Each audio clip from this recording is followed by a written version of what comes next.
There's a place in your heart, and I know that it's love. Hello mga ka-farmlat, ayan nandito po tayo ngayon sa beachfront for sale. Ayan, kakatapos lang po ng bagyong Krising. Ano po, ngayon po ay July 20, Sunday po, laban ni Pacquiao. Ayan, may tripping tayo, may buyer tayong dumating. And as you can see mga ka-farmlat, kakatapos lang ng maulang ilang araw. Ayan, at binisita po natin tong property dahil meron tayong mga naglilinis dito, magtatabas. And so far, ito po yung bumunga din sa atin. Maganda pa rin at presentable pa rin yung ating property for sale dito, which is kakatapos nga lang ng bagyo. Ayan, may dumayong naliligo, nakabangka pa yan.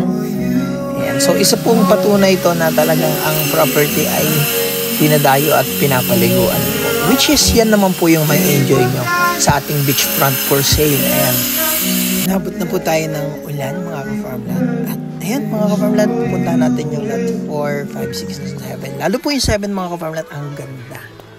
So ayan, papunta na po ako doon. Ayan mga ka-farmland, nandito po tayo ngayon sa portion ng lot 7. Ayan. So, ayan, ang ganda mga ka-farmland to. Ang ganda ng buhangin dito. Pino, and at the same time, overlooking mountain view. Sunrise view and sunset view. Yan po yung mawi-witness nyo po dyan. And, ayun, ilabot po tayo ng ulan. Ayan, pagdating dito, umulan na naman.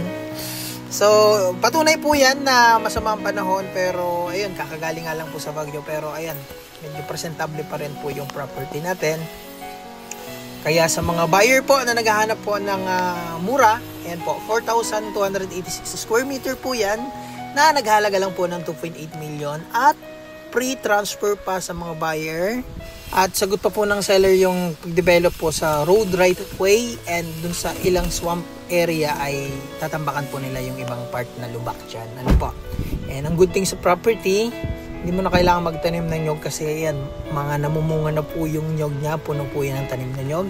At yan mga ka-farmlat, ang malapit lang to kasi 5 to 6 hours drive lang from Manila.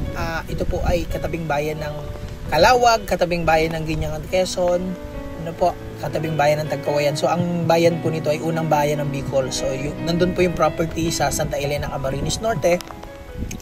At ang isa po sa pinakapanalo dyan sa property na yan ay 15 minutes drive lang or 7 kilometers from town proper. And ang isa sa maganda talaga dyan, yung road niya, mostly cemented. At yun po yung nagustuhan ko kasi karamihan sa mga beach kasi padulo yan eh. So kadalasan rough road yung daan. And yun po, sa halagang 2.8 million, 4,000, halos kalahating hektarya, malapit sa bayan, ganun lang po yung presyo. Talagang sobrang solid at panalo to. So tama-tama yung property kasi mahaba yung frontage and mura, and at the same time mabilis po ito resell kung sakali dahil malapit nga po sa bayan, madaling i-tripping. At kung gagawin nyo ng mga resort, Airbnb, since malapit po sa bayan, madaling puntahan. At kung may mga bisita kayo, may enjoy din naman kasi may cellphone signal, may source ng kuryente, may source ng tubig. Tubig po dyan maamo, magdi-deep well lang po kayo. Ayan, so ang good thing dyan, pag nanirahan kayo, hindi masyadong magastos or hindi masyadong hassle kasi hindi delikado puntahan dahil nga maganda yung kalsada at malapit sa bayan kung mamamalengke po kayo. Ano po? Ayan mga ka-farmlat, tumila na po ulit yung ulan. Ayan. Actually, hindi po ito yung pinaka-high tide niya. Ano po? Pa-high tide pa lang yan. So, pinaka-high tide po niyan, sobrang solid maligo dyan. Ano po, pwede kayo magpaa kasi maganda po yung buhangin dyan sa area na yan. So, yan, dyan kami nangilaw nung nakaraan. May mga nahuli kaming alimango, tsaka ang tawag doon, pusit. Ayan. Kaya, na-enjoy namin dito. Nag-stay po ako dyan ng mga halos 3 araw. So, sa gabi, nangingilaw kami. Habang yun, tumutulong-tulong ako sa paglinis. Ay mga ka-farmlat, kakatapos lang ng bagyo. Yan, nandito po tayo ngayon sa portion ng lot 4, 5, and 6 mga ka-farmlat. Ayan, galing tayo sa portion ng lot 7. Napakaganda ng 7 mga ka-farmlat. Ayan. At panalong-panalo rin naman ang ambience dito. So kahit kakabagyo lang, ito yung itsura ng property mga ka-farmlat. So hindi naman masyadong ulan lang, tsaka konting lakas ng hangin. Signal number 1, pero ayun, na-witness naman natin yung property ng bagyo. Medyo okay naman. Ayun mga ka-farmlat, pabalik na tayo. Panalo mga ka-farmlat. So ito yung lot 4, lot 5, ayan, lot 5 po ito. Ayan. Ayan. Ito mga farmlat, lot 4 to. Ayan. So ayan mga farmlat, ang kulay ng buhangin, medyo white po siya pag tuyo. Pag basa naman, ayan, medyo brown po pag basa. Mga white brown po pagbasa mga ka-farmlat. Ayan. Nandito tayo ngayon sa portion ng lot 3. Kita-kita pagpapalapit na yung ulan, no? So, ito naman mga ka-farmlat yung tripping namin. Ayan, may kasama tayong buyer. Ayan, bius po yung dala nila at pasok po sa property. Kaya sa mga buyer po, no worries po tayo na ma-access yung property. Isang patunay po yan na napaka-ayos ng daan natin. At ito naman po yung farmland area. Ito yung itsura niya ngayon na dumaan sa tag-ulan. Ayan. So, Carabao grass po yan na nyugan, puno ng tanim.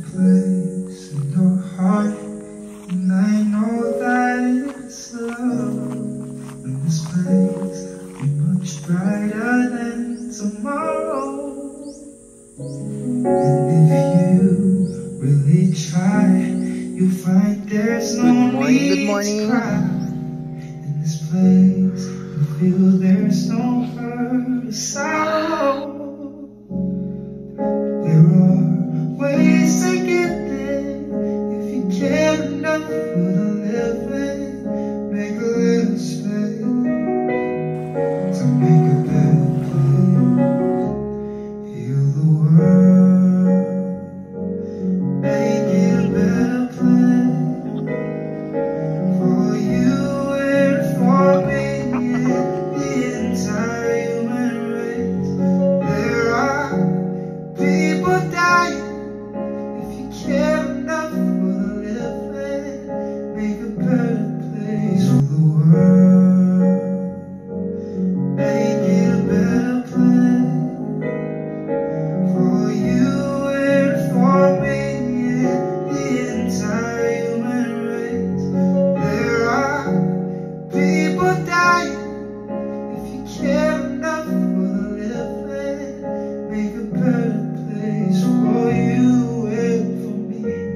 Kung pangarap mo magkaroon ng beachfront, bakit di pa ngayon? Bibili ka rin lang naman pala, bakit di pa ngayon? Habang mura pa ang mga lupa.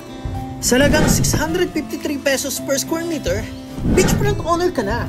Titulado, malapit sa bayan, may cellphone signal, may source ng kuryente, at tabing kalsada pa. Hindi lang yan, sagot pa ng seller ang pag-develop sa property at pati pag-transfer ng title sa pangalan mo. Hindi mo na kailangan magtanim dahil siksik sa produkto ang property. May overlooking sunset view, maganda yung ambience ng property at dinadayo. Dahil dito sa bayan ng Santa Elena, ito lang yung pinakamagandang beach area.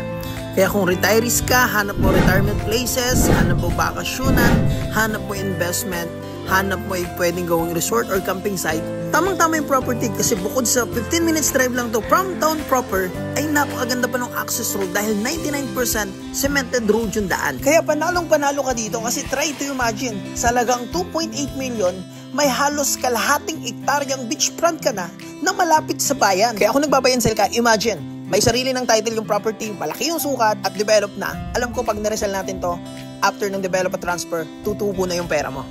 Hawakan mo ang aking kamay at tayong dalawa'y mag-asik ng kaligayahan.